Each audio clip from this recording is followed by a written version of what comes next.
पगले नु होई प्यार जे बनावल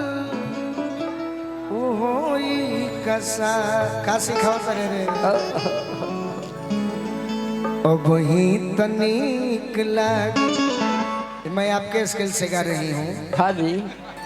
अब ही तनिक लागी अरे बद में बुझाई घोटलो घोटाई ना रनिया मिठाई बगली में मिठाई ले ले बनी। हाँ तेरा विश्वास नहीं तो देखी हो देख लो जितेंद्र भैया पेड़ा दिले हैं। हाँ अभी ले बगली में रखले बनी हम गलती ना कही ना यूट्यूब वाला खाली गलती चाहे देखा भाई पेड़ा रखले। हाँ बबुआ पेड़ा के बेरा पर खोई हो एगो मारो तनी भाई असली राधा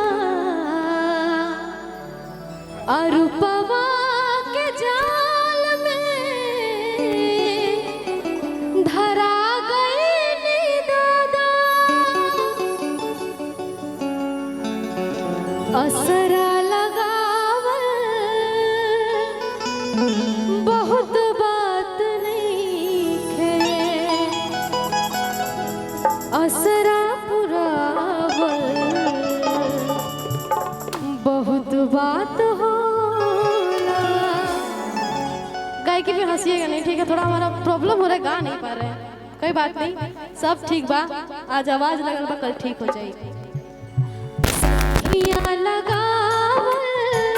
बहुत बात नहीं है सनहिया लगावल बहुत बात नहीं नजरिया चुरावल बहुत बात हो सनहिया लगावल बहुत बात नहीं नजरिया चुरावल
बहुत बात हो। बस छठ गा दी।